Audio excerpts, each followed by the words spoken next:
My name is Mary Oquendo, and for those who are watching my channel for the first time, I'm the owner of Positive Educational Training. It's an online educational portal for the pet professional as well as a business coach for the busy pet professional looking to run their business efficiently and profitably.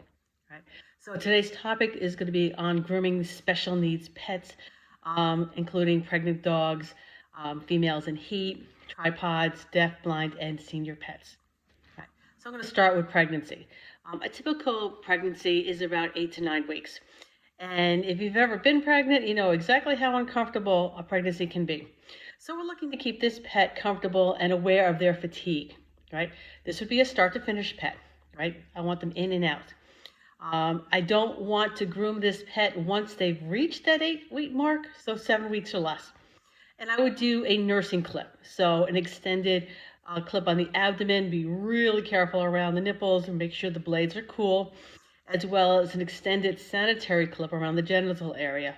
I'm simply going to shell out the entire undercarriage. And this would be a client that I've done before, so this would not be a new client for me. Okay. Unless you're mobile or your house call grooming, I would not be grooming a female in heat, unless you want all the male dogs in your shop to be nuts. Those males will be more aggressive towards other males. They will be harder to control because they want to get to that female, right? Think how much longer it's going to take you to groom those bad boys, right? You may want to note on any client cards regarding unspayed females and making sure they do not bring you a female in heat. Put in your terms of service regarding refusing such a groom and what the penalties are regarding rescheduling a fee for doing so, right? Tripods, those are pets that have 3 or less legs. They will need extra support, especially when you're working on the opposite side of the missing leg.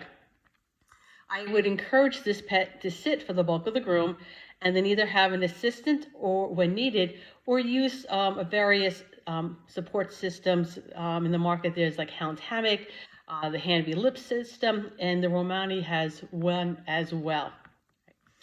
Deaf and blind pets, the biggest danger here is going to be startling them, right? And that's a bite risk, right? So keep your hand on the pet at all times. That means if you go to work on a different area, you slide your hand over on the body rather than lifting your hand off and putting it someplace else. Let them know where the edges of the table are, right?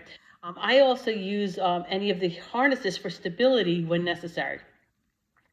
If my hand was to come off of the pet, I'm going to tap the table to let them know where my hand is. All right, I don't want to startle this pet.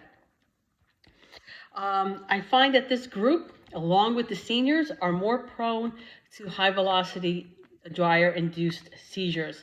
That's an environmental seizure, by the way. I don't know if it's the pitch, the force of the air, or the sound of the body, or possibly any combination of the 3. But I find the happy hoodie, as well as slowly moving the dryer towards the body, so starting back here and then moving forward and taking the nozzle off until you actually need the nozzle on it. All right. Pay attention to their body language. All right. And now, before I go to grooming seniors, all right, the things I'm specifically looking for on a senior is gum color. It is the best indicator of overall health. So pale gums indicate poor blood flow, think heart condition. Yellow is significant, that's liver issues. Blue-gray are hypoxic. There's very little oxygen in that blood, right? I'm looking at their gait when they're walking in, all right? Are they having difficulty moving? Arthritis and other joint issues that are painful, maybe a bite risk. I mean, I got 2 stitches in the palm of my hand from the nicest golden retriever because I moved an arthritic pet into pain, all right? Keep in mind that seniors are a pet that will tire easily, all right? I use ortho mats in the tub and on the table, and I will use those hip supports for the seniors, all right? Just a note of caution, though, with hip supports, if the pet relies on them, they can compress internal organs. Use them in a very limited manner. They can also be groomed lying down or sitting, and remember that this group is more susceptible to high-velocity dryers. Now, a couple forms that I will use. And I know you can't see them. Well, yeah, you can see them. Okay. Is I have a senior pet medical waiver. All right. And my forms, by the way, can be found in Pet Groomer Town Hall, which is Facebook group. So anyway, so on my senior pet waiver, it's going to read something along the lines: I understand that my pet has medical conditions and are seniors. I am aware that grooming can cause stress that can exaggerate or expose new problems, or even lead to serious medical event or even death in some cases. I understand they will be groomed for comfort only. I release my name of my business, from any liability, from any and all medical bills related to my dog, and I give me and my business permission to seek veterinarian care at my discretion. All right. And that the groom is over when it becomes too stressful or too dangerous for them. They need to sign and date, put down any medical conditions, and minimum charges apply. Now, for a lot of us, we'll start off grooming pets when they're young, and now all of a sudden they're older and their needs have changed. I have the old lady, I call it the old lady speech. Okay? And I don't wait till the pet is a senior to do this. This is done a couple years beforehand, so that it's in their mind that this is coming up. So I'm going to convey to the owners with kindness that their pet's grooming needs have changed or are changing, and the comfort of their pet is my primary concern. And for some, it means grooming more frequently. Pets with thicker coats that are not well maintained by the owners or require clipper work will need grooming more often to reduce the overall time it takes to groom this pet. For others, it means less frequent grooming. Short-coated pets can increase the time in between grooming without impacting the actual time it takes me to finish them. Perfection is no longer an option, and I may recommend a comfort trim, which is kind of a nice way of saying they need an extended sanitary clip, as they are not as neat as they once were when pottying.